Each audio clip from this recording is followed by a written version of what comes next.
If you're a QuickBooks customer looking to grow your business without the growing pains, you need the Intuit ERP.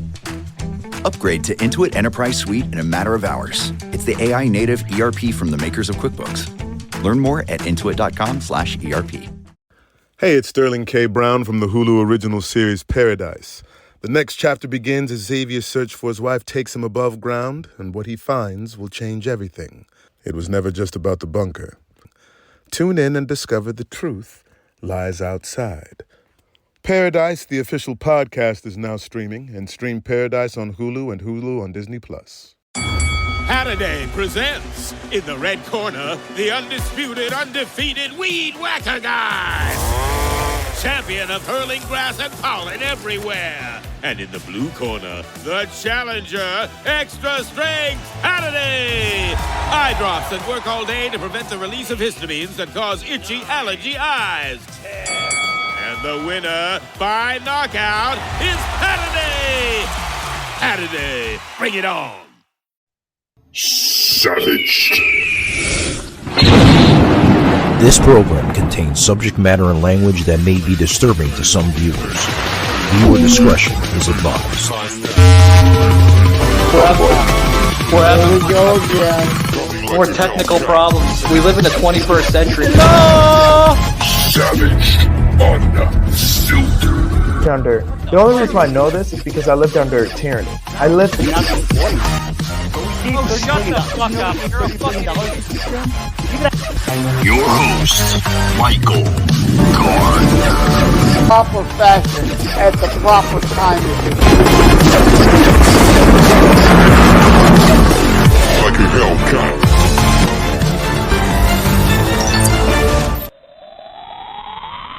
Hey guys, we made it. Savage. Hello. Do not adjust your equipment. No, this is not Michael Gardner.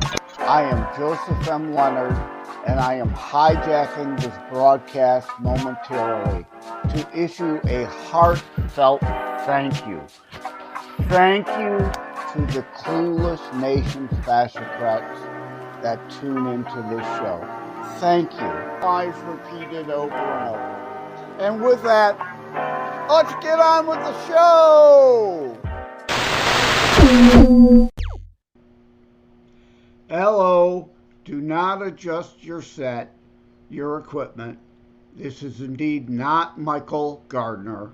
This is the far more handsome, this is the far more handsome and intelligent Joseph M. Leonard rather than Michael opening the show. I've got another show to run to, so Michael's letting me open up the show here, talking about NPR, so I just wanted to get these thoughts in. Some NPR people are losing their jobs. Good. They should all lose their jobs. And what's happening, of course, is the elites at the top of NPR aren't going to do with less. They want more. And since there isn't going to be any more federal money coming their direction, they're getting rid of the people at the bottom so they can keep more at the top. As fascocrats, elites always do. They profess to care about the little people, but don't. But we've been saying this for years. NPR should not exist anymore. NPR may have made sense when radio and TV first started. There weren't private entities. Today, there are millions upon millions of outlets, privately owned and operated, for you to get news and information from. The federal government should be funding only Voice of America to promote America abroad into enemy territories. We should not be allowing them to peddle propaganda here at home. Yeah, I agree with you, Joe. I really do. And this NPR guys, I thought we were done hearing about NPR. I mean, but it's back on the radar. Back on the radar. You got any thoughts on that there, Sas? Oh, I thought the economy's booming. Administration. What happened? No, according to Joe Biden. Yeah, according to Joe Biden, we somehow created 18 million new jobs. Whoa! I guess, where's the ballot? Oh, I see a ballot right there. No, I'm just kidding. It's pretty pathetic. I'm sorry. You're right. Hey, That's pretty Sauce, you're right. You're What? exactly right. They're manufacturing fake jobs just like they manufactured fake ballots. Like in Pennsylvania, they sent out 1.5 million ballots illegally in violation of Pennsylvania law. They got back more than 2 million ballots. Yeah. Can anybody do simple math anymore? No. Yeah. Yeah, I agree. But Yeah. you know, guys, they're more worried about this shit. And I want to thank Sas for sending over these pictures here. We put a graphic in here. They're more worried about pride libraries in America. Yes. Yeah. This is the shit that they rather care about. George Floyd, the rainbow, what was that, a rainbow mass sauce or something? Safe zone. 4 or 5 different fathers and mothers of both transgender and gay and bisexual. This is exactly what they want to hear. Yeah. Oh, absolutely. They talked about us wanting age appropriateness in school. How is that age appropriate? Right. How is that? Help me understand. How is reading about George Floyd age appropriate? How is talking about safe zone? How is talking about the LGBTQ youth a safe zone? And look at the book saying that she's a potato and a pea, saying that be happy about. What kind of a book is that? Yeah. And why would you put that in the child section area? You shouldn't be putting that, you dumb moron. Yeah. What about the kids? That's exactly my point. Those aren't Sorry age appropriate, but they literally have censored and banned books that they're trying to accuse us of. We're not talking about banning these books. We're making these books available at the high school level at the least where they can handle it. But they have taken out To Kill a Mockingbird and Huck Finn and all those Orwell books, because they dare not let people see that they are the party of what Orwell talked about these days. They want to pornificate our children and prevent them from learning reality. Bread and circus. Clueless Nation, look that up. Bread and circus. As long as you feed people enough breadcrumbs and keep them distracted with circuses, they maintain their power and control. Oh, yeah. Yeah, I agree with that. I agree with it 100%. But let's get back to the NPR. That's all, folks. I mean, that sounds like Joe Biden from the other day. The NPR. There we go. The NPR is undergoing a reduction of roughly 10% of its workers. And I want to get Joseph's final thoughts as he departs, because he's got to get ready here in about a minute or two. Joseph, buddy, 1 minute or less, buddy. What's your final thoughts as you depart, sir? And I want to thank you for coming on, because Joseph's a busy man and a very highly political activist, conservative political activist in his own right. Joseph, what's your thoughts on this? Yeah, buddy? NPR, nothing but progressive radio. And the government shouldn't be funding propaganda of one side or the other. Period.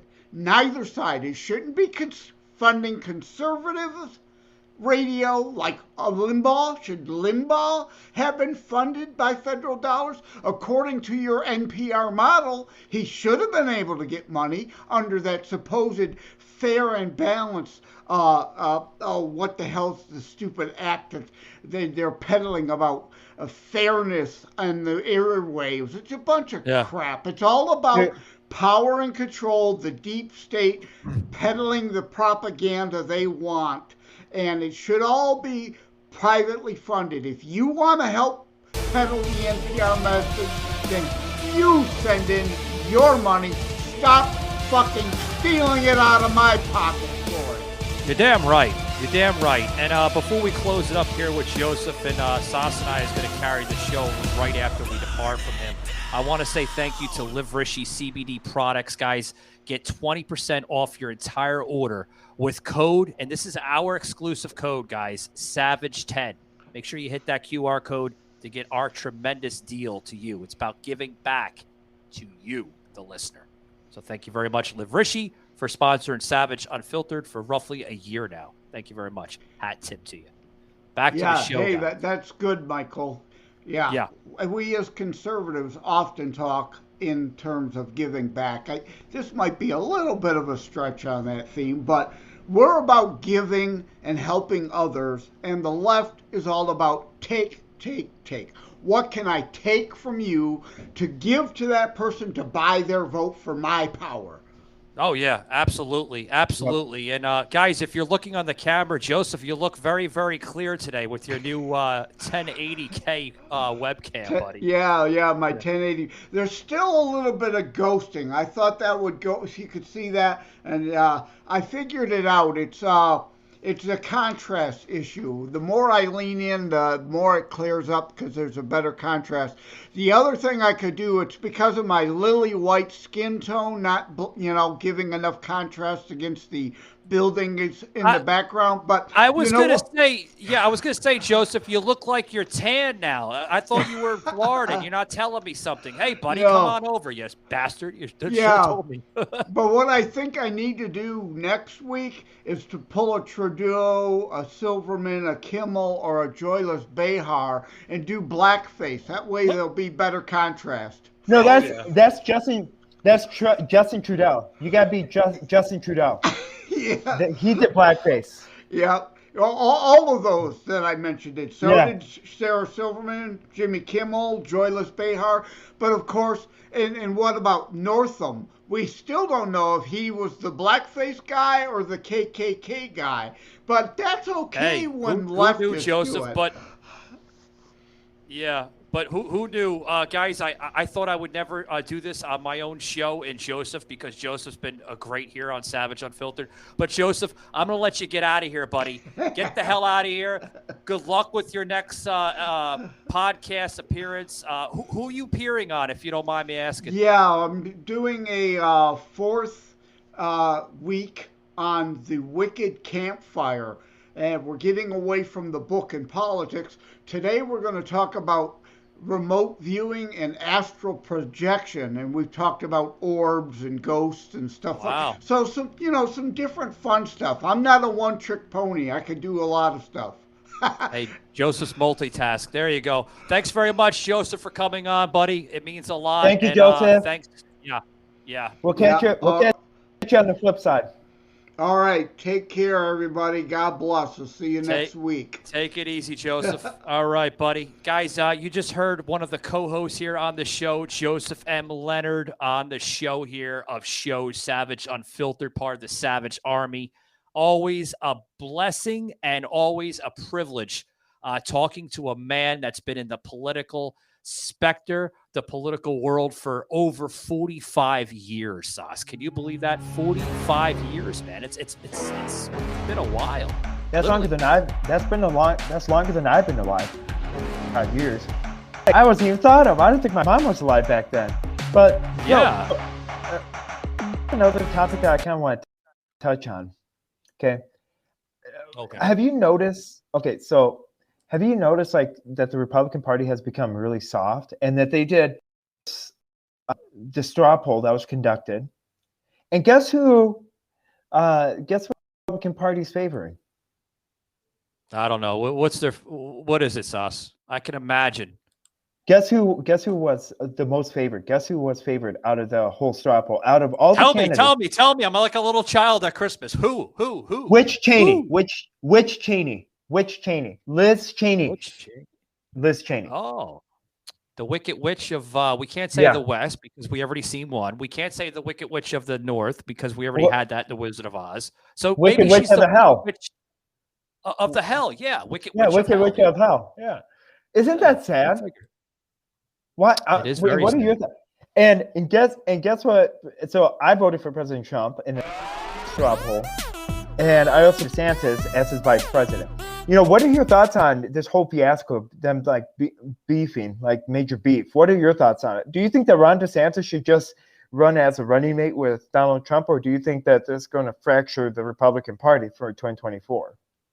Well, I'm going to be quick on it because I want to get back to the NPR, guys, because we have a lot to cover before we close it out here.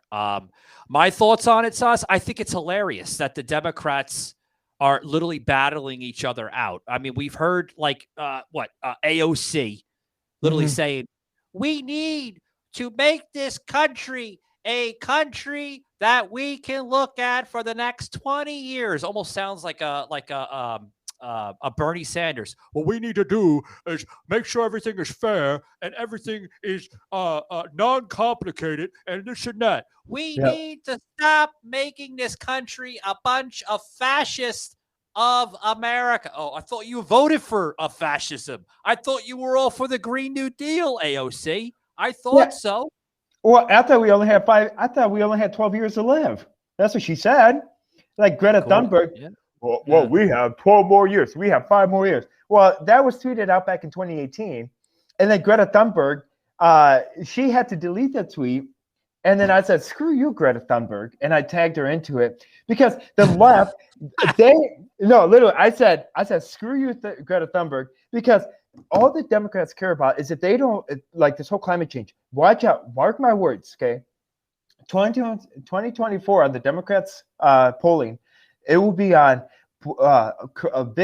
victimhood. Oh, I'm a victim, and that's what NPR is playing right now. All those employees, oh, I'm a victim. Oh, NPR is very rude to me. You know, I was a tranny, and then I decided to identify as a zebra, but then NPR made me quit, and now I'm just gonna go out in the pasture and act like a donkey. You know, on the White House lawn.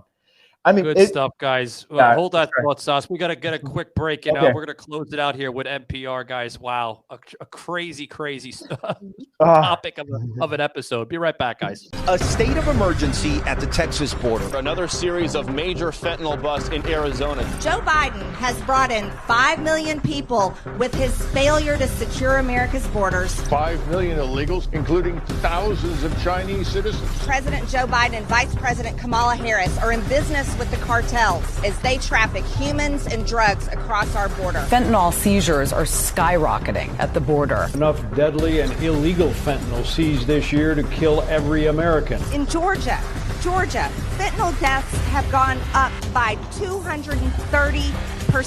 On average, over 300 Americans die every single day from fentanyl poisoning. Why isn't this a national security crisis? Immigration is a political issue. This administration, The border is not open. it's like they're guilty of treason.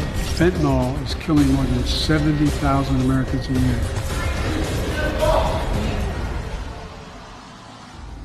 I am so sorry for the death of your 2 sons that died from fentanyl poisoning that should never have happened. A poor mother who lost 2 kids to fentanyl. The interesting thing is that fentanyl they took came during the last administration.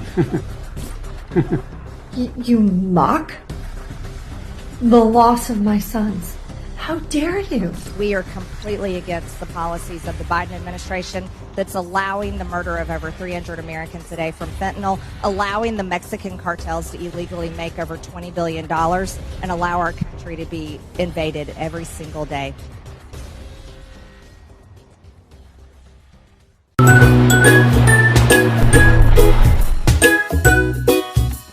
My best memory last summer would have to be July 4th at Sea Isle City. I was having so much fun. We were all working together to achieve that same goal, which was get the customer in and out as fast as possible with a delicious Wawa product. What I love most is just the fun, camaraderie, the teamwork. It's just a great, fun place, equal opportunity. Can't beat it. The fun, fast-paced environment in the summertime, it's like no other. You're, from the second you walk in the door to the second you leave, it is go, go, go, but it's a ton of fun at the end of the day. It's a great company to work for. They care for you and their leaders as well.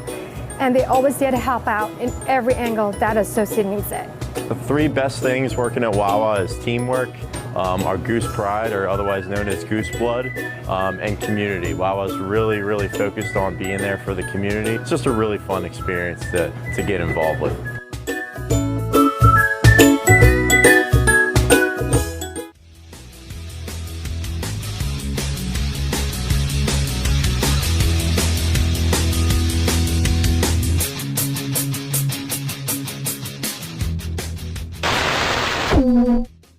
All Alrighty, guys, welcome back to the show. As we conclude here, I want to touch a little bit more here on this NPR. Finally, NPR basically, you can't say they're going bankrupt. They're doing similar to similar companies such as Walmart. They're just like, I guess they're like budgeting, right? With their money and all that. Are they though? The NPR guys, I don't know if you heard at the beginning of this episode, the NPR guys is literally undergoing a reduction of roughly 10% of his workforce. Now, just recently, there was a facility in Atlanta's Midtown, okay, that is now letting go of employees, longtime employees that's been there for, 10, almost 15 years. Now, that's big because there is a big facility in Atlanta of the NPR. Now, what does this say? I don't know. Sas, you got anything on this, buddy? NPR, it's a big one, buddy. Oh, I do. Big stuff. And guess what I tweeted? So I said, I don't feel bad for NPR. When you go all woke, you lose followers. Hashtag LOL, funny, trending, broke. And I feel like this is what's happening with Disney World, which is actually in your neck of the woods. So NPR actually reported on this, where Disney World is about to have the biggest gay festival that they've ever had in Disney. And it's to combat Ron DeSantis' new bill. Well, literally, this is what happens when companies go woke and they decide to go too far left. People lose followers, lose revenue. And what happens? You have to make cutbacks, just like Walmart, just like Amazon, just like Facebook. I don't feel bad because this is the consequences of business. And once you started realizing, man, why are people picking up? Why are people clicking on the things that are matter? Why are we only reporting on one side? Man, let's look at ourselves. Clearly, they forgot to look at themselves in the mirror. And this is what happens. This is the consequences, and I think it's funny actually. So back to you, Michael.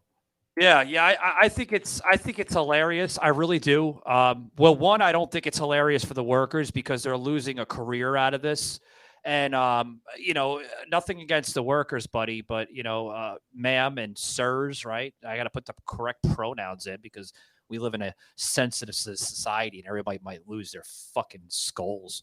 But, I do. I feel bad for the people there of NPR. And I wish the best of them. Maybe they can get another job. Hopefully they can, with the experience that they have. But, just recently, guys, hear this as we conclude with this. The NPR now, Sas, is wanting to cancel 4 podcasts. To the major layoffs. Yeah, they're going to cancel the podcast. Well, they can't afford to go on a podcast? What? Wow. It's called Anchor.fm, or it's called cutting back, or it's called maybe changing your story so you don't talk about politics all the time. It's called broadening your horizon and getting different markets. That's what it's called. Well, first, Josh, you're giving fake news. It's not Anchor FM anymore, guys. It's Spotify. It's Spotify, or podcasting by Spotify, or what the fuck is it called? Spotify by podcasting? It's one or the other. You guys can look it up. It's not Anchor FM. They rebranded again. But major budget gaps now show in excess of $30 million, Sauce. $30 million with these budgets. Crazy. Oh, man. Well, hey, maybe they should just like the big banks, maybe they should ask Daddy Joey or Brandon. They should ask Mr. Brandon in the White House to bail them out. I'm sure he can bail that out with a big surplus that they're about to have, with the $6.8 trillion that they're about to spend. Why not? You're going to bail out everybody else, so I'm sure they can. I'm sure they can do something, Sus. I really do. There's a lot of companies, Sus, that are having to go to that budget, and it's sad. It really is. It's really, really, really sad, guys. As we conclude this show, we're going to conclude here. I want to thank Sas and Joseph. It's been a while since we've had them on, back and back together. Sas and I just did a show just yesterday with the just everything. We covered, Sas's public hearing, there, and, the political hell and everything else that Sas is getting. And including myself and Joseph, all three of us. I mean, we're in a battle for it all, folks. We really are. And I really want to thank I want to thank Sas, and I want to thank Joseph. Really, I want to thank Sas for going through all of it. I mean, the guy is like a Terminator. I mean, he goes, he hits it hard and doesn't stop, and he's willing to fight for his country. He really is. And and even when people like go after you, and it's really sad when your own political party and when your own neighbors and your own family goes after you when you're fighting for the right thing. And see, and this is the thing that Michael and I gravitate towards. We're not fighting for right now. We are fighting for our kids and our kids' generation. That's what we're fighting for. And it is more than prevalent. And 2024 will be more than ever, because if we don't win in 2024, we're not going to have a nation anymore. We're not going to have a nation, and we're going to have a nation where people arrest you. We're going to have a nation where people arrest you for speaking out, for praying in public. We're going to have people arresting you. That's the sad part. And that's why, but before that happens, I hope to be dead. You hope to be dead, Sauce? Well, no. Well, it's going to come to that, but I don't want to be dead. But I'd rather go to prison fighting for freedom than not going to prison. Either or, right, guys? Guys, we're going to conclude with this show. I want to thank everybody that tuned in, especially yesterday's show. It was a very heated show. This show today, was very heated, I thought, So I want to thank you guys that tuned in to Monday's show. I want to thank you to those who had tuned in to yesterday's show on Tuesday, which we got into entitlement and triggered, and then including today. Guys, I want to thank you for tuning in to NPR with the layoffs. Tremendous 3 set of shows, guys. So thank you very much. Hat tip to you guys. And remember to hit that like and follow button on our Rumble page, and also, too, our audio on Spotify, iHeart. And I welcome some of my listeners, I hope all my listeners, to check out the Sash Report. He covers political views, thoughts. He gets into his daily devotion, his walk with Jesus, and very, very much spiritual passages that you can find on the Sash Report, which is part of his Remember God Loves You, and I'll meet you at the finish line spiritual part of that show. There's 2 shows in one pretty much, but it's through the Sash Report. Check it out on iHeartRadio, Spotify, Google, Apple, anywhere you hear a podcast, guys. With that being said, thank you very much for tuning into the show. And remember, guys, keep it savage, join the Savage Army, and hopefully we'll see you at the finish line, so to speak, fighting for America. Take it easy, guys.